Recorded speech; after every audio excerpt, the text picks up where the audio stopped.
नमस्कार, मैं हूं आपके साथ अली मतर। अपना बिहार में बात सबसे पहले बाबा बागेश्वर के दिव्य दरबार की। नौबतपुर के तरेत गांव में बाबा के दिव्य दरबार के लिए आयोजन समिति ने महज 3 से 3.5 लाख लोगों के लिए व्यवस्था की, लेकिन आयोजकों का दावा है कि दिव्य दरबार में 15 लाख से भी ज्यादा लोग जुट गए। इतने लोगों के जुटने की वजह से आयोजन स्थल पर अव्यवस्था कायम हो गई, भगदड़ जैसी स्थिति पैदा हो गई। ऐसे में दिव्य दरबार को जारी रखना आयोजन समिति के लिए संभव नहीं था, लिहाजा आज होने वाले दिव्य दरबार को रद्द कर दिया गया है। यानी आज बागेश्वर बाबा का दिव्य दरबार नहीं लगेगा। हनुमंत कथा के समय में भी बदलाव कर दिया गया है। अब हनुमंत कथा सूर्यास्त से पहले संपन्न हो जाएगी। दिव्य दरबार अब किसी और दिन लगेगा। वहीं हनुमंत कथा के लिए भी बागेश्वर बाबा ने श्रद्धालुओं से विशेष अपील की है। उन्होंने बिहार के श्रद्धालुओं से अपने घर में ही टेलीविजन पर हनुमंत कथा सुनने की अपील की है।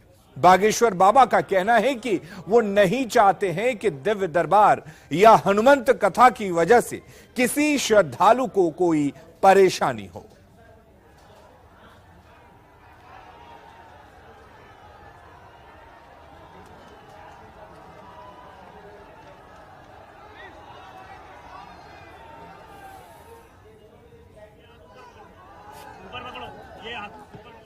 इस सफोकेशन के कारण कई लोगों की श्वास रुक जाएगी, ऐसा हमें अंदेशा हो रहा है।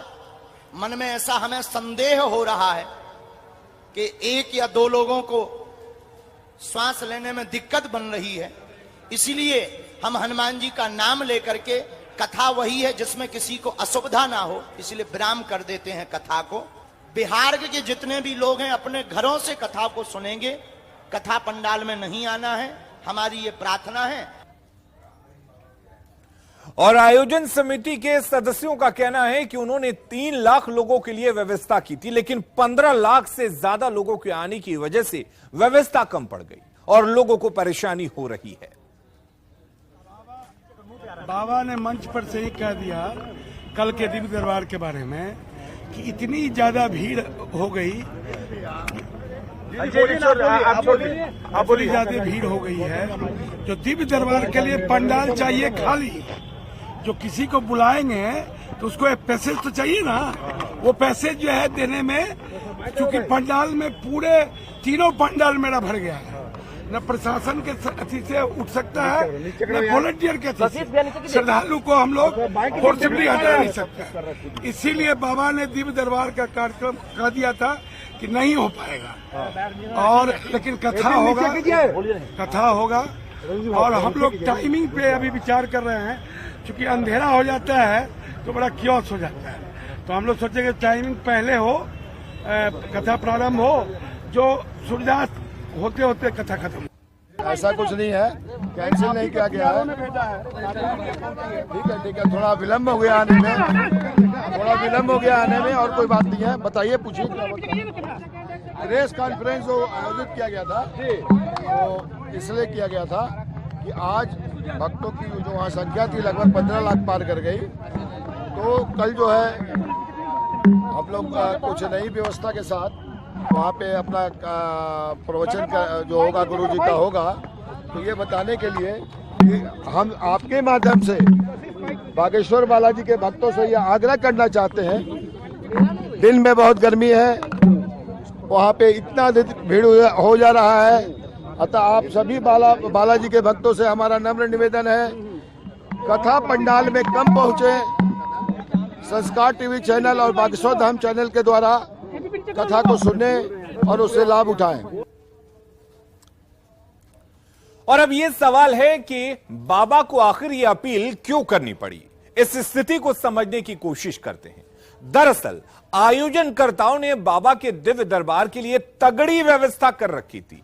लोगों के लिए खाना, पानी, रहने जगह की व्यवस्था भी की गई थी और इसका पूरा इंतजाम था, लेकिन यह इंतजाम सिर्फ 3 लाख लोगों के लिए था, लेकिन वहां 15 लाख से ज्यादा लोग जुट गए, यानी क्षमता से 5 गुने ज्यादा लोग पहुंच गए।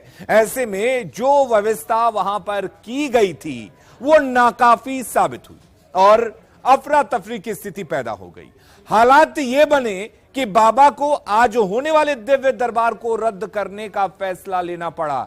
इतना ही नहीं, भीड़ के कारण हनुमंत कथा के समय में बदलाव करने का फैसला भी करना पड़ा। साथ ही बाबा ने श्रद्धालुओं से अपने अपने घरों में रहकर हनुमंत कथा सुनने की अपील की। बाबा चाहते हैं कि लोग परेशानी में ना पड़े, क्योंकि हनुमंत कथा का मकसद ही लोगों को परेशानी से बचाना है। लोगों को कोई परेशानी नहीं हो, कोई अनहोनी नहीं हो, बाबा ने इसका पूरा ख्याल रखा। आप बाबा की सुनिए और किसी भी अनहोनी से बचिए। इधर बागेश्वर बाबा का दिव्य दरबार रद्द हुआ और बीजेपी ने महागठबंधन की सरकार पर इसको लेकर बड़ा हमला बोला है और सरकार पर व्यवस्था नहीं किए जाने का आरोप लगा दिया है। वहीं महागठबंधन के नेताओं का कहना है कि बाबा के कार्यक्रम के लिए व्यवस्था करना उनकी यानी कि सरकार की जिम्मेदारी नहीं थी। प्रायोजक कौन है? बीजेपी वाले लोग। मनोज तिवारी उनके ड्राइवर बन के उनको पटना लाते हैं, टीकी वाले गिरिराज सिंह उनको टीका लगाते हैं। हद तो तब हो गई जो बीजेपी के बिहार के प्रदेश अध्यक्ष उनकी आरती उतारते हैं। सब पूर्व मंत्री बीजेपी के विधायक जितने हैं उनके चरण वंदना में लगे हुए हैं बागेश्वर बाबा के। और ये लोग बोलते हैं कि प्रशासन साथ नहीं दे रहा है। अगर साथ नहीं दे रहा है तो आप सभा कहाँ से कर रहे हैं? भूल गए महाराष्ट्र में आपको के साथ क्या हुआ था? भागे थे। यहाँ तो आपका सभा हो रहा है। आप सलाम कीजिए बिहार सरकार को। देखिए, भीषण गर्मी है। आयोजकों को चाहिए था कि उस हिसाब से वहां वो इंतजाम करते, उस हिसाब से वहां वो व्यवस्था करते। लगातार खबरें आ रही हैं कि धीरेन्द्र शास्त्री जी के कार्यक्रम में लोग बीमार पड़ जा रहे हैं, बेहोश हो जा रहे हैं, उन्हें अपना शायद कोई एक कार्यक्रम भी रद्द करना पड़ा। तो सरकार का काम सुरक्षा देना है और उसकी चाक चौबंद व्यवस्था वहां है। बाकी तो आयोजकों को देखना था, उन्हें ठीक से देखना चाहिए था। बागेश्वर धाम वाले बाबा की लोकप्रियता भी जग जाहिर है और महागठबंधन के शीर्ष नेताओं का उनके तरफ विरोध भी जग जाहिर है और हिंदुओं के प्रति जो हैट्रेड है, जो घृणा है, वो भी जग जाहिर है। इसीलिए जो प्रबंधकीय कार्य वहां पर किए जाने चाहिए थे कथा स्थल पर, वो महागठबंधन की सरकार ने उपलब्ध नहीं कराए। इसलिए पूरी अव्यवस्था फैल गई।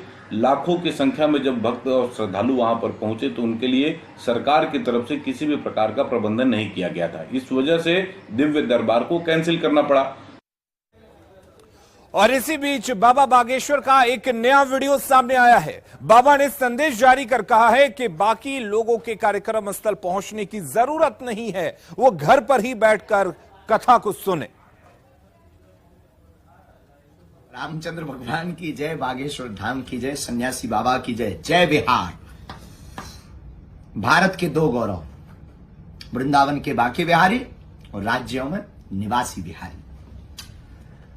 बिहार पटना नौबतपुर तरेत पाली मठ में चल रही 5 दिवसीय श्री हनुमंत कथा महामहोत्सव में अपार समुदाय, लाखों लोगों का, पागलों का हुजूम जुड़ने के कारण आज कथा समय के पहले विराम कर दी गई। कथा अपने समय पर रहेगी, 5 दिन रहेगी।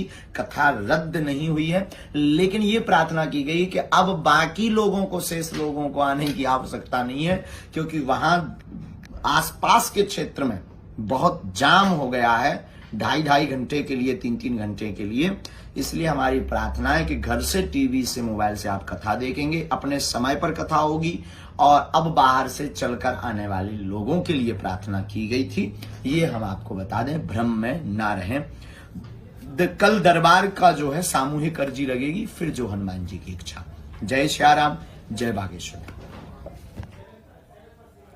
तो बाबा बागेश्वर को लेकर बिहार में गजब का उत्साह देखने को मिल रहा है। बड़ी संख्या में भक्त बाबा का दर्शन करने के लिए पहुंच रहे हैं। कार्यक्रम स्थल से लेकर बाबा पटना के जिस होटल में ठहरे हुए हैं, वहां तक भक्तों की भारी भीड़ देखने को मिल रही है। बाबा के होटल से निकलने की कुछ तस्वीरें भी हम आपको दिखा रहे हैं। इन तस्वीरों में आप देख सकते हैं कि किस तरह लोग बाबा की एक झलक पाने के लिए कतार में खड़े हैं। बाबा होटल से निकलकर जब कार्यक्रम स्थल की ओर जा रहे हैं तो लोग जयकारे लगा रहे हैं, बाबा पर फूल बरसा रहे हैं, उसकी गाड़ी पर पुष्प वर्षा की जा रही है। कोई बाबा बागेश्वर को देखने के लिए उत्साहित है तो कोई उनसे मिलने के लिए ललायित है। इसलिए भारी भीड़ होने के कारण बाबा बागेश्वर ने श्रद्धालुओं से घर पर ही कथा सुनने की अपील की है। न्यूज़ 18 की टीम भी आपसे अपील करती है कि आप बाबा की बात माने, टीवी पर ही बाबा की कथा सुने। कार्यक्रम स्थल पर काफी भीड़ जुट चुकी है। अव्यवस्था के कारण कोई अनहोनी ना हो, इसलिए आप अपने घर पर ही बाबा को सुने। गर्मी काफी है, ऐसे में भीड़ होने के कारण लोगों को सांस लेने में तकलीफ हो रही है, घुटन की भी समस्या सामने आ रही है।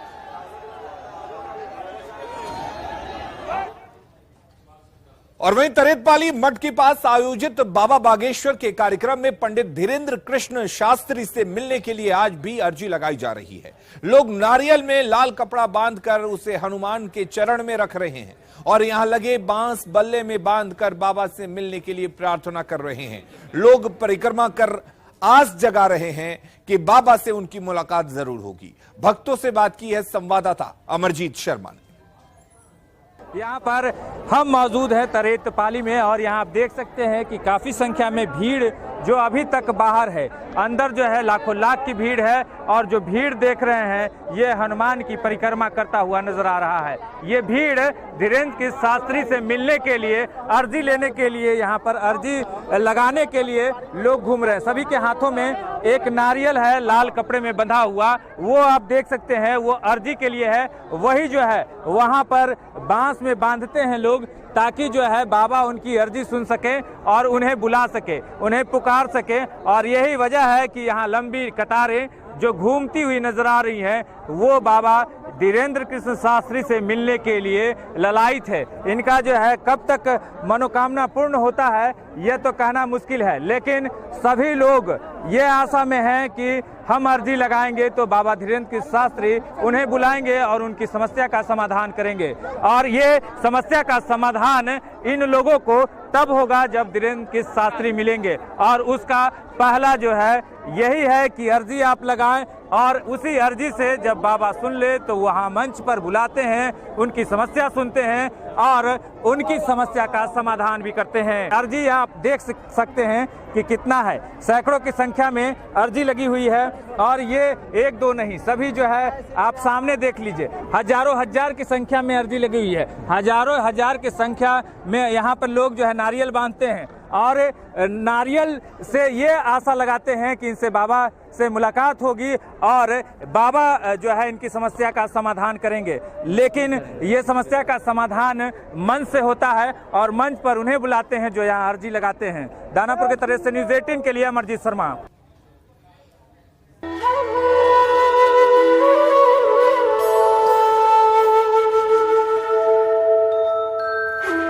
बिहार के जितने भी लोग हैं अपने घरों से कथा को सुनेंगे, कथा पंडाल में नहीं आना है, हमारी ये प्रार्थना है।